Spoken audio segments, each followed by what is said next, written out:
Bonsoir et bienvenue à ce journal, mesdames et messieurs. Tout de suite les sommaires.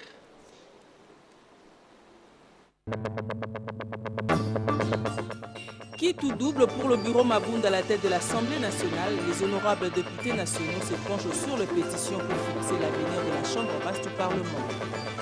Ce jeudi 10 décembre 2020, la planète tout entière célèbre la Journée internationale des droits de l'homme, occasion pour les activistes des droits de l'homme de faire le point sur la situation en République démocratique du Congo.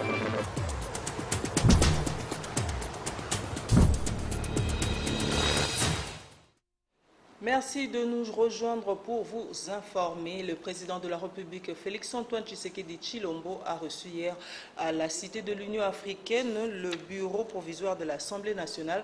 Mbosso Kodiampwanga, Gaël Boussa et Aminata Namassia sont venus faire part au chef de l'État du fonctionnement régulier de l'organe législatif. Le reportage est de nos confrères de la presse présidentielle. Ils n'ont pas attendu 48 heures avant de se montrer dans le costume d'officiel. Au lendemain de leur installation au perchoir, le désormais membre du bureau provisoire de l'Assemblée nationale sont allés présenter leur rapport d'activité au président de la République, Félix-Antoine Tshisekedi. Avec un air détendu, les mots d'accueil du garant du bon fonctionnement des institutions sont très rassurants. Bonjour, monsieur le rapporteur. J'ai vu déjà votre communiqué. Serein et conscient de la responsabilité qui est la sienne, le bureau d'âge de la Chambre basse du Parlement a transmis au chef de l'État les assurances d'une meilleure gestion de l'organe législatif. Le calme est revenu à l'Assemblée nationale depuis hier et nous en sommes très contents. Et nous sommes venus remercier le chef de l'État pour le calme, pour la sécurité et pour tout ce qui a été fait hier par les honorables députés. Et il faudrait qu'en tant que père de la nation, qu'il en soit pleinement informé. La suite des événements, c'est l'examen en plénière dès ce jeudi de la pétition signée contre le bureau Mabunda. Un communiqué a été envoyé à chaque député pour que demain, chacun, en tant que responsable, qu'il vienne participer à la séance plénière qui sera consacré à l'examen des pétitions. La pétition est un acte réglementaire prévu dans le règlement intérieur de l'Assemblée nationale. Donc, il n'y a rien d'extraordinaire. Et nous allons, nous, au niveau de notre bureau, appliquer cela conformément au règlement intérieur de l'Assemblée nationale. Bon, si par malheur, les bureaux venaient à tomber, les mêmes députés vont pourvoir aux vacances. Ils vont installer notre bureau qu'ils vont élire. Vous êtes en train d'écrire une page glorieuse de l'histoire de notre pays et vos noms y seront associés définitivement, a dit Félix-Antoine Tshisekedi à ses hôtes au bout d'une quarantaine de minutes des discussions dans une ambiance très détendue. Et puis cette nouvelle en bref, la Commission de l'Union africaine présente ses compliments à la mission permanente à la République démocratique du Congo près de l'Union africaine et à l'honneur d'accuser réception de ces instruments de ratification de traités suivants auprès de la Commission le 8 décembre 2020. La Commission voudrait informer la mission permanente que tous les États membres en sont informés conformément et la Commission de l'Union africaine saisit cette occasion pour renouveler à la mission permanente de la République démocratique du Congo près l'Union africaine les assurances de sa très haute considération. C'est dans la salle de congrès du Palais du Peuple hautement sécurisée que la plénière de ce jour portant sur l'examen et le vote de pétitions à charge de 6 membres du bureau de l'Assemblée nationale a eu lieu. Jani Mabunda, qui accompagne les 4 autres membres du bureau, ont écouté la lecture de contenu des pétitions avant de présenter tour à tour leurs moyens de défense.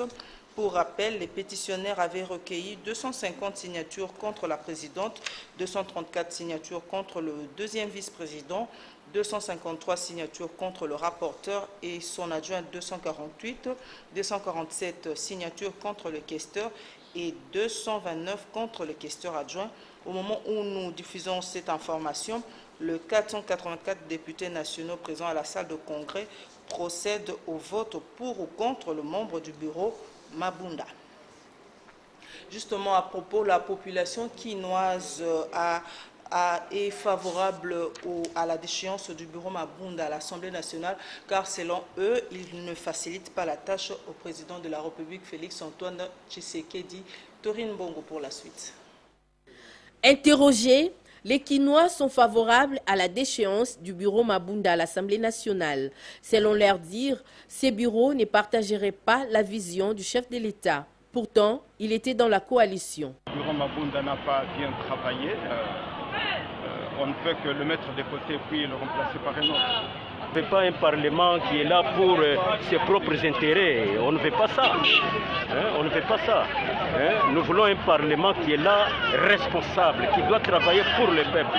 Comme le chef a demandé la majorité, il a demandé, ils doivent se conformer, ils doivent travailler pour le peuple, un point trait.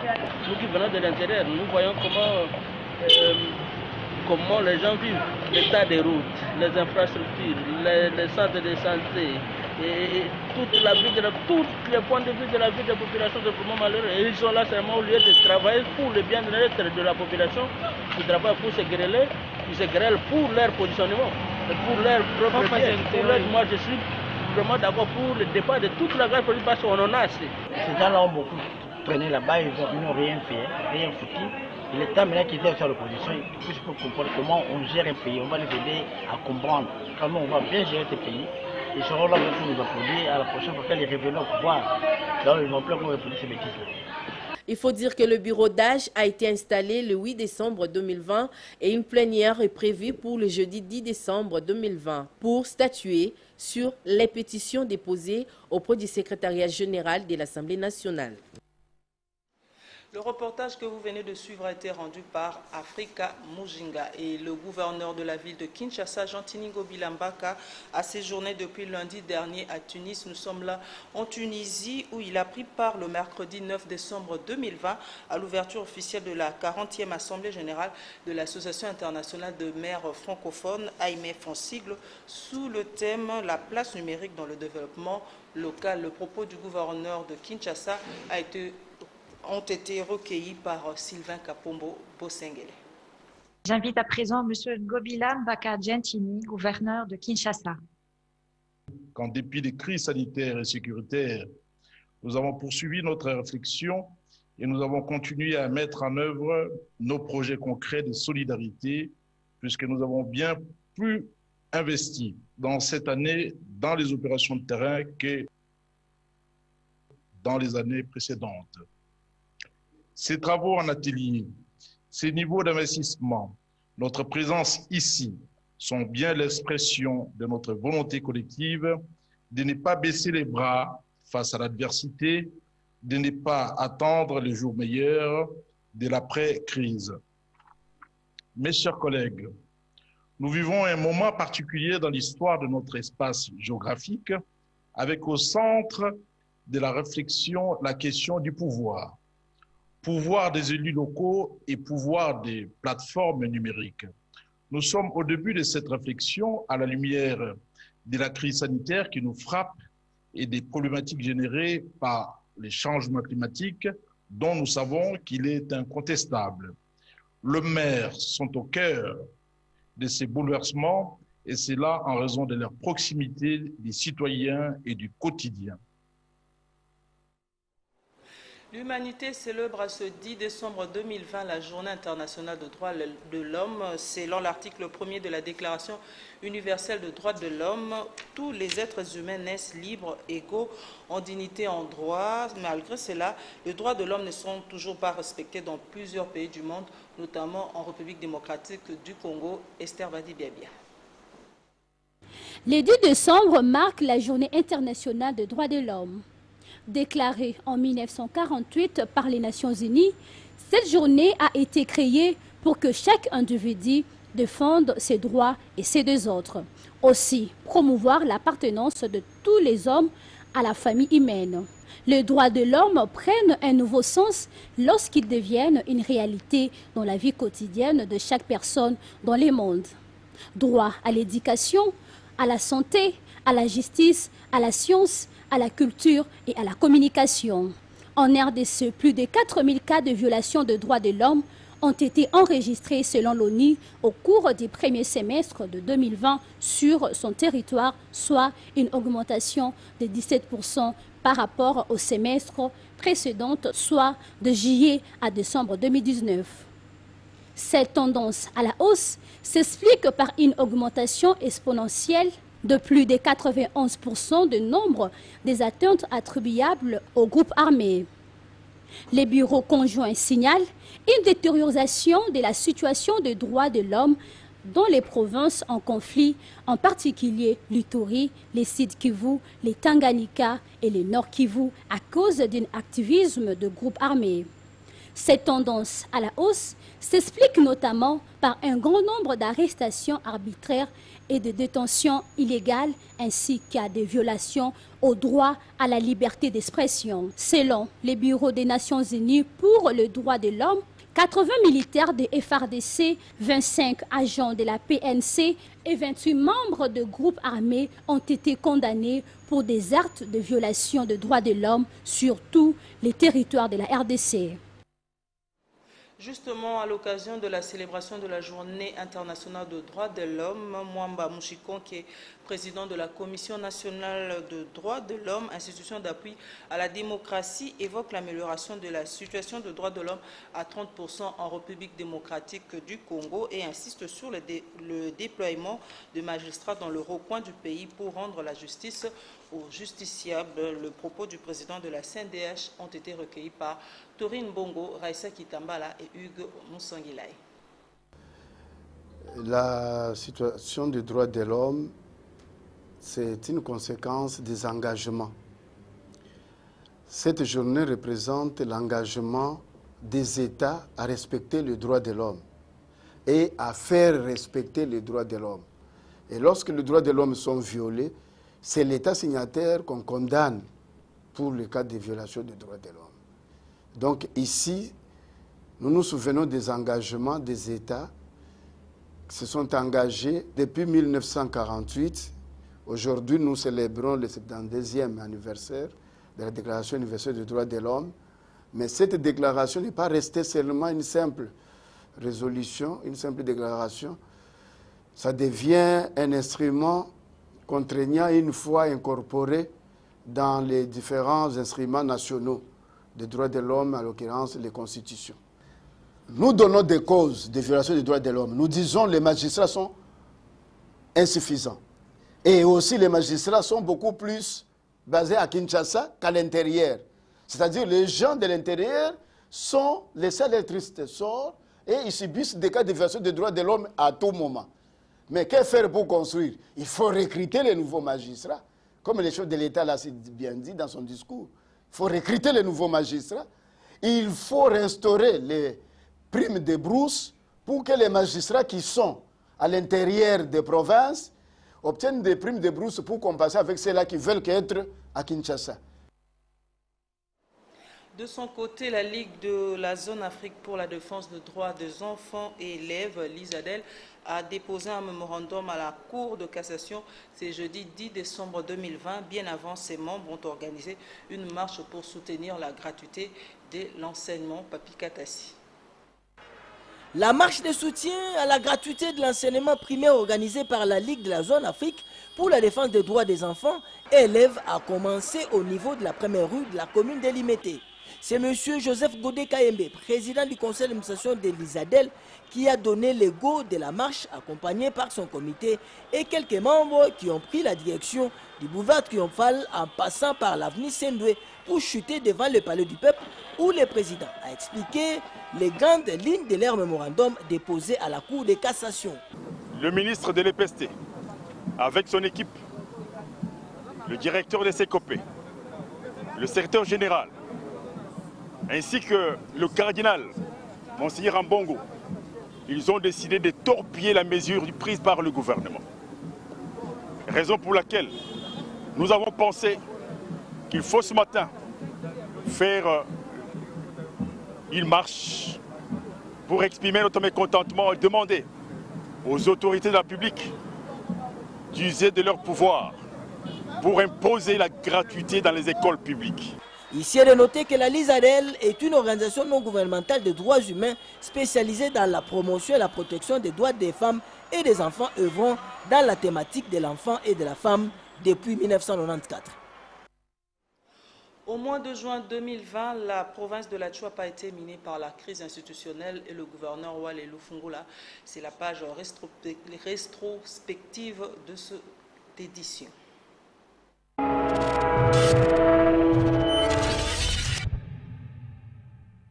Dans la province de la Chopo, une confusion a été observée jeudi 25 juin 2020 autour de l'interprétation du vote des motions de censure contre le gouverneur Walelou Fungula et son équipe. À l'issue du vote, sur 28 votants, 13 étaient pour, 10 contre et 5 bulletins nuls. Il s'ensuit la déclaration du président de l'organe délibérant annonçant le maintien du gouverneur, la motion de censure n'ayant pas obtenu la majorité des suffrages. Le gouvernement provincial reste qu'il n'y a rien qui s'assure que le gouvernement provincial n'est pas... Quelque temps après, le même président de l'organe délibérant, Gilbert Bokungu, revient sur sa parole devant la presse et déclare Walelou Fungula, démissionnaire. La première décision, c'était le gouvernement provincial et démission, d'autant plus que les suffrages valablement exprimés étaient au nombre de 23. Et 13 ont voté pour et 10 ont voté contre. Si le plan mathématique, automatiquement, le gouvernement provincial est démissionnaire. Quant à l'initiateur de la dite motion de censure, il tient mordicus à saisir les cours des tribunaux pour obtenir la tête du gouverneur de la Chopo. Dans ce que je sais que le gouverneur est déchu, nous allons appliquer la loi électorale qui montre quand est-ce qu'on peut déclarer un bulletin nul. Et là, on va toujours recourir même à la cour d'appel. La cour va interpréter le bulletin. Un des députés pro-motion de censure a évoqué les manipulations dont ont fait l'objet les experts qui ont tout simplement induit en erreur le président de l'organe délibérant. Comprenons les manœuvres dilatoires qui ont été orchestrées par même les experts de l'Assemblée provinciale qui ont induit en erreur le président de l'Assemblée à pouvoir contrer parce que le président avait déjà levé la séance en déclarant le gouvernement provincial démissionnaire. Abordé l'intéressé, le gouverneur Louis-Marie Walelou Fungula parle d'une motion de la honte. C'est véritablement une motion de la honte faite par des gens mal intentionnés à dessein de nuire, tout simplement. Et il faut une litanie de déclarations juste avec l'intention de salir une personne. Le lendemain, soit le 26 juin, le comité de sécurité provinciale s'est réuni et apporte son soutien au gouverneur tout en mettant en garde des fauteurs de troubles. Il prend acte de résultats proclamés par le président de l'Assemblée provinciale à la plénière, c'est-à-dire la motion de censure, n'ayant pas obtenu la majorité absolue, elle tombe et le gouvernement provincial reste en fonction. 2. Il met en garde toute personne qui tenterait de semer la confusion dans les esprits de la population par des propos et des déclarations ou actes contraires aux résultats si hauts. A signalé que l'examen de cette motion de censure a fait enregistrer beaucoup de dégâts collatéraux, notamment l'agression de quelques journalistes locaux. C'est au-delà des 22 heures que nous avons constaté un grand bruit à l'extérieur et du coup nous avons attendu des pierres tombées au-dessus de la maison et à l'intérieur de la clôture. Et j'avais alerté toute la famille, nous sommes sortis de la maison. Il s'agissait d'un groupe de jeunes qui jusque-là restent non identifiés. C'est parce que les enquêtes sont en cours, qui avaient entouré la maison et ils commençaient à jeter toutes sortes de projectiles au-dessus et à l'intérieur de la clôture. Situation confuse donc à la Chopo. Il ne reste plus qu'aux cours des tribunaux des tranchées. En sport, sachez que bien qu'ayant homologué les résultats enregistrés lors de la 4e journée des éliminatoires de la CAN 2022 dans le groupe B, la CAF a tout de même sanctionné la Gambie et le Gabon. Marceline Mazé. En réponse à la requête introduite par les Gabons protestant l'accueil réservé aux Panthères à l'aéroport de Banjul par la Gambie la veille du match de la 4e journée des éliminatoires de la CAN 2022 Cameroun, la commission des disciplines de la Confédération africaine de football vient de sortir dans une correspondance ces sanctions. La Confédération africaine de football inflige une amende de 100 000 $ américains à la fédération gambienne pour avoir retenu les Gabonais pendant 9 heures avant d'autoriser leur entrée sur le sol gambien et averti d'être dans les collimateurs de la Confédération africaine de football pendant 2 ans en cas de récidive ou cas similaire. Par contre, le Gabon par Aubameyang doit payer une amende de 10 000 $ pour propos discourtois à l'endroit des dirigeants de la Confédération africaine de football. Pour rappel, la Gambie avait remporté la dite rencontre sous la marque de 2-1. Le reportage de Marceli Mwakumwani a été rendu par Papi Katassi. La Fédération congolaise de rugby organise un tournoi de rugby à 15 pour rendre hommage à l'un des pères fondateurs, Papa Boss, au stade Kangala. Lors de la première journée, le rugby club Les Élus du Kankokolo a subi une défaite devant le rugby club Panthère par 5 à 86. Reportage.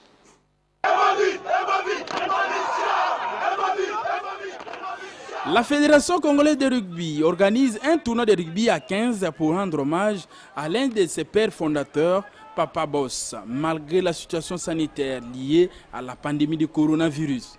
Les équipes engagées dans ce tournoi se sont présentées le samedi au stade Kangala dans la commune de Bandalungwa. Une seule rencontre était programmée entre le rugby club Les Élus et le rugby club Panthère. Après le coup d'envoi, la formation du rugby club Panthère, par son pilier Dimbarda Timbo, a signé le premier essai du match et une transformation réussie par Alfred Mundouba.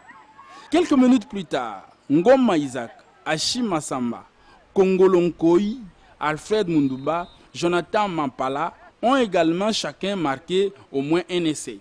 La fin de la première période et se solde par 40-0 en faveur du rugby club Panthère. À la reprise, l'entraîneur des Élus, le capitaine Serge Ngoy, a tenté de changer son fusil d'épaule en procédant à quelques remplacements qui ont abouti à un seul essai marqué par l'ailier droit Wadongo.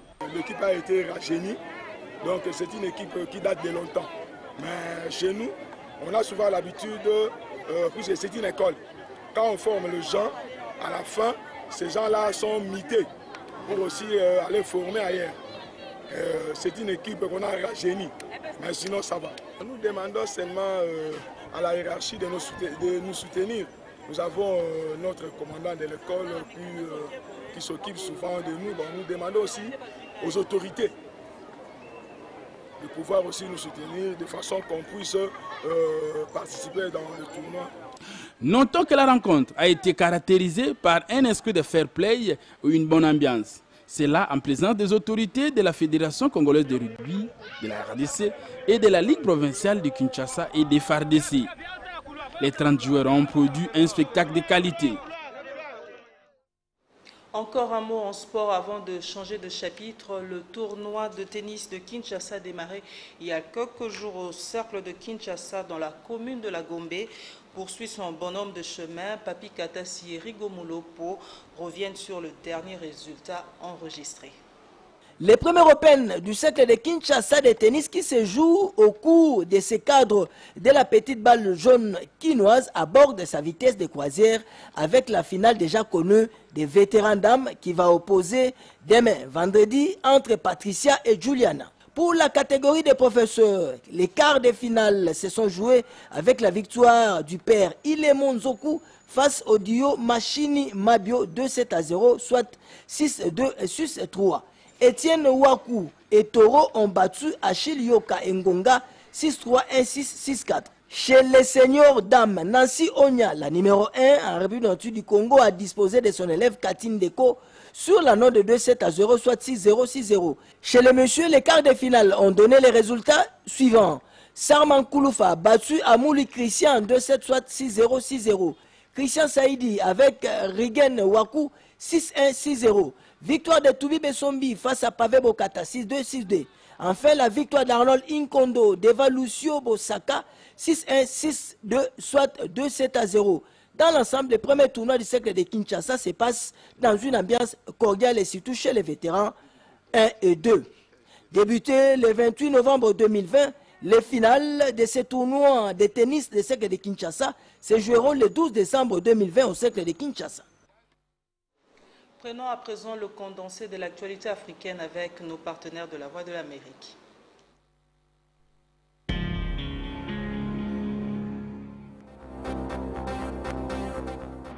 Au Ghana, le président sortant Nana Akufo-Addo a remporté l'élection présidentielle avec 51,59% des voix selon les résultats proclamés par la commission électorale. Une victoire contestée par l'opposition mais jugée crédible par les observateurs nationaux. En RDC, l'Assemblée nationale examine ce jeudi une demande de destitution de sa présidente, Mme Janine Mabunda. La plénière a été convoquée par un bureau provisoire installé par les partisans de Félix Tshisekedi, mais non reconnu par le camp Kabila.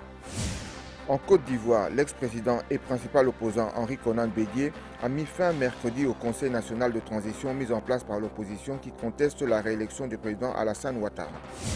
Au Soudan, les autorités ont décidé de retirer la nationalité à plus de 3500 personnes naturalisées sous le régime de l'ex-président Omar El-Béchir. Certains ne remplissaient pas les conditions requises selon le ministère de l'Intérieur. Place à la revue de presse dans une sélection en commentaire de José Moussangana.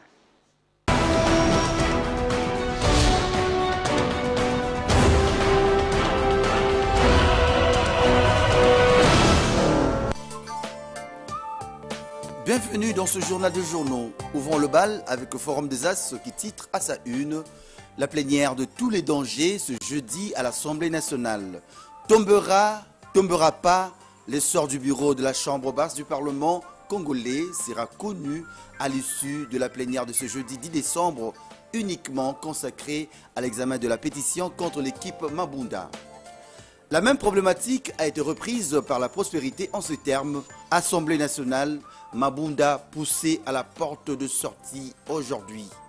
Le calme est revenu depuis mardi dans la soirée, c'est ce que l'on peut dire de la déclaration de Christophe Mbosso, le tout nouveau président du bureau provisoire de l'Assemblée nationale. Janine Mabunda et ses coéquipiers sont également attendus à l'hémicycle pour présenter leurs moyens de défense, alors qu'à ce stade, Boniface Balamagué Kolo avait signé mardi un communiqué suspendant le plénière jusqu'à nouvel ordre. Il criait à un hold-up.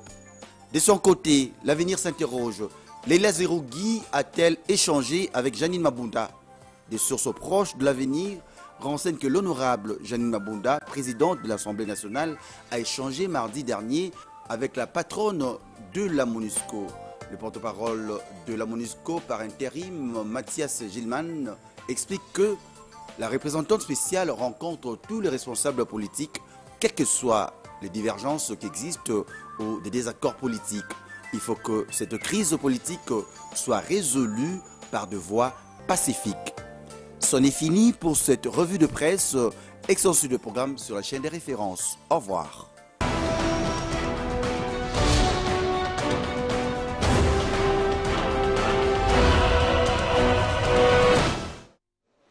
C'est aussi la fin de ce journal, mais avant de nous quitter, prenez le rappel de titre.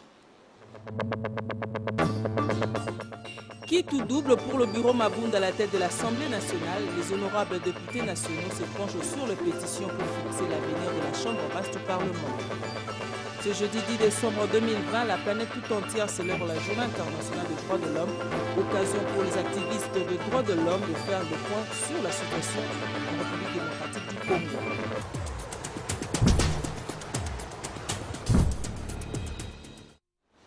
Mesdames et messieurs, c'est la fin de ce journal. Merci de nous avoir suivis et au revoir.